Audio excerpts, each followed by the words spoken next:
क्या आप जानते हैं भगवान विष्णु के हर अवतार के पीछे छिपे रहस्य और उनके अद्भुत उद्देश्य क्या थे? इस वीडियो में आपके पसंदीदा YouTube चैनल परेश पराधी पर हम भगवान विष्णु के 10 रहस्यमय अवतारों की गहराई में उतरेंगे। मत्स्य से लेकर कल्कि तक हर अवतार की अपनी अनूठी कहानी है और एक महत्वपूर्ण उद्देश्य है जिसे जानकर आप हैरान रह जाएंगे। नंबर 1, मत्स्य अवतार पुराणों के अनुसार भगवान विष्णु ने पृथ्वी को प्रलय से बचाने के लिए मत्स्य अवतार लिया। इसकी कथा इस प्रकार है। सतयुग में राजा सत्यव्रत कृतमाला नदी में स्नान कर रहे थे। स्नान के पश्चात जब सूर्यदेव को तर्पण देने के लिए हाथ ऊपर किए तो उनके हाथ में एक छोटी मछली आ गई।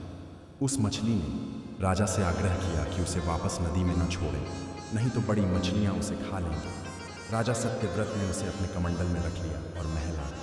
दूसरे दिन मछली का आकार बढ़ गया तो राजा ने उसे सरोवर में रख दिया। थोड़ी देर बाद मछली का आकार फिर बढ़ गया तो राजा ने उसे नदी में रखवा दिया। थोड़ी ही देर में ही मछली नदी से बड़ी हो गई।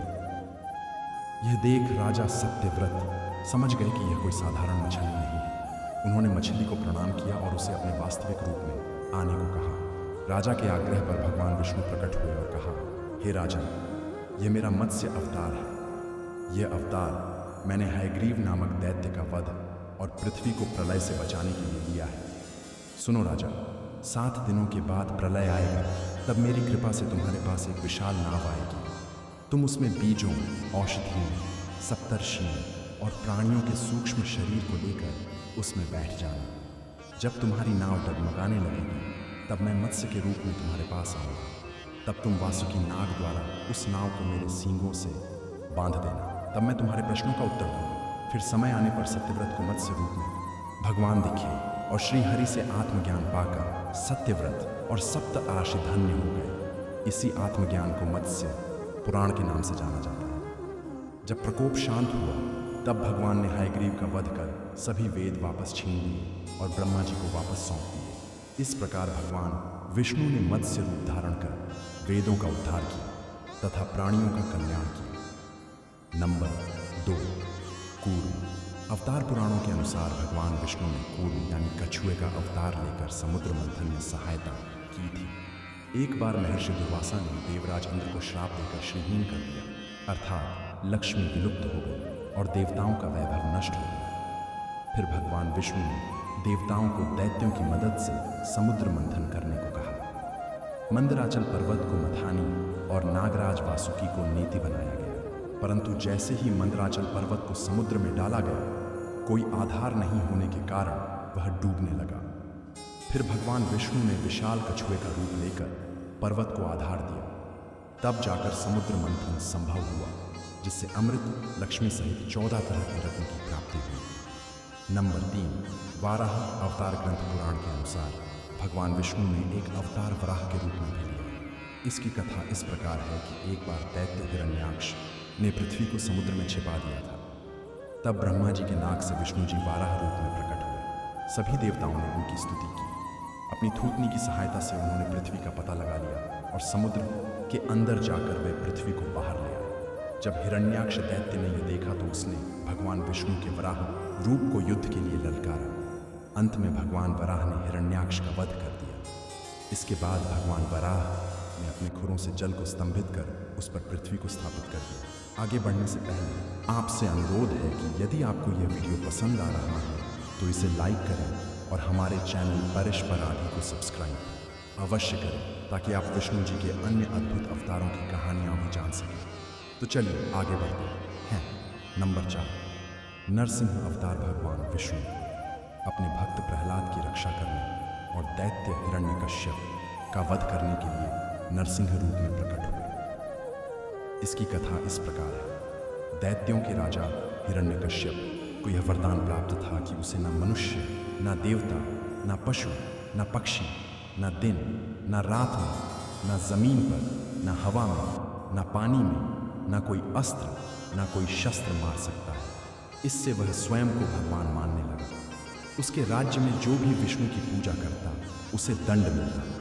दैत्य राजा का बेटा प्रहलाद भगवान विष्णु का परम भक्त था, जिसके कारण हिरण्यकश्यप ने प्रहलाद को मारने के कई प्रयास किए, अंत में प्रहलाद को बचाने के लिए भगवान विष्णु ने नरसिंह का अवतार लिया और खंभे को फाड़कर प्रकट हुए।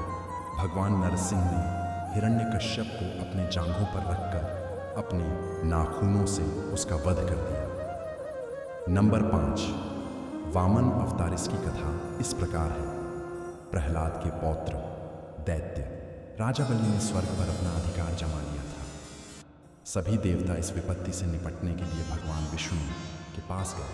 भगवान विष्णु ने देवताओं से कहा कि मैं स्वयं देव माता अदिति के गर्भ से उत्पन्न होकर आपको स्वर्ग का राज वापस दिलाऊंगा। कुछ समय पश्चात भगवान विष्णु ने वामन अवतार लिया। एक बार जब राजा बलि विशाल यज्ञ कर रहा था, तब भगवान वामन राजा बलि के यज्ञशाला में पहुंच गए और राजा बलि से 3 पग भूमि दान में मांगा।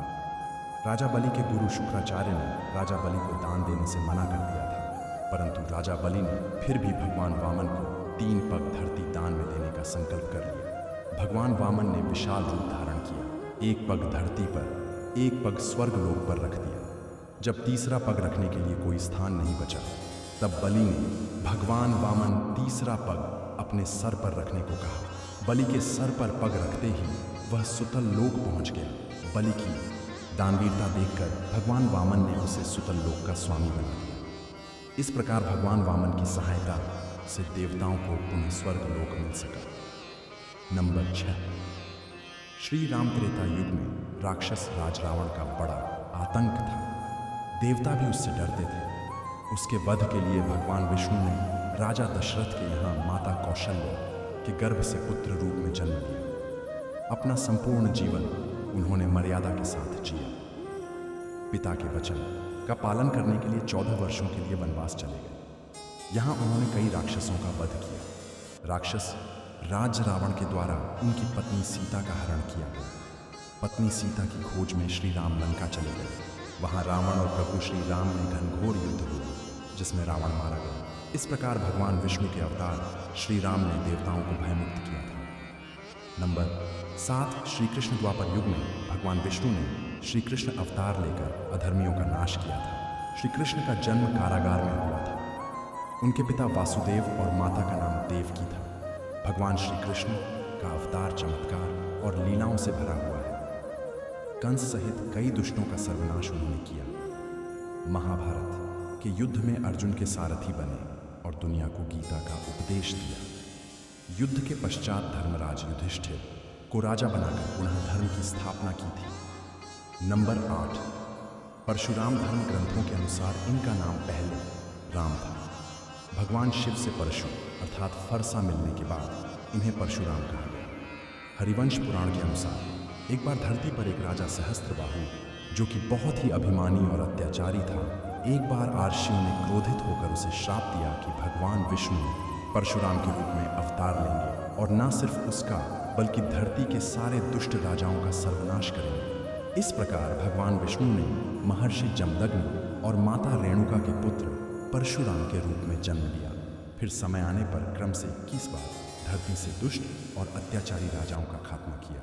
इन्हें चिरंजीवी माना गया है और पुराणों में वर्णित है कि कलयुग में कल्कि के अवतार इनसे ही शस्त्र विद्या सीखेंगे।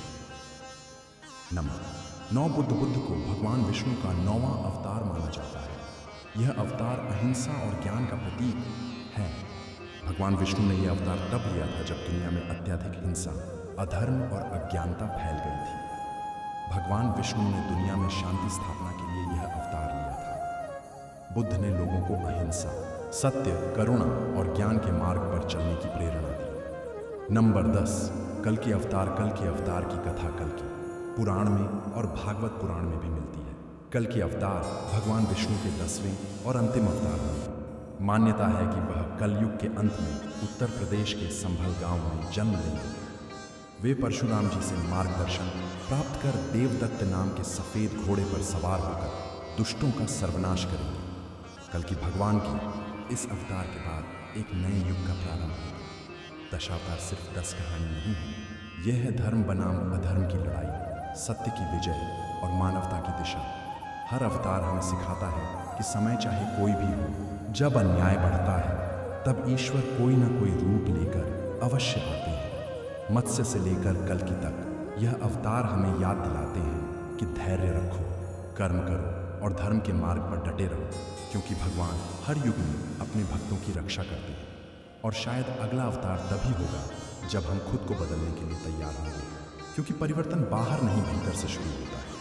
अगर आपको यह ज्ञानवर्धक और प्रेरणादायक लगा हो तो इसे लाइक करें, शेयर करें और हमारे चैनल परेश परदी को सब्सक्राइब करना ना भूलें, ताकि आप ऐसे ही और भी रहस्यमय और रोचक कहानियाँ जान सकें। मिलते हैं अगले वीडियो में।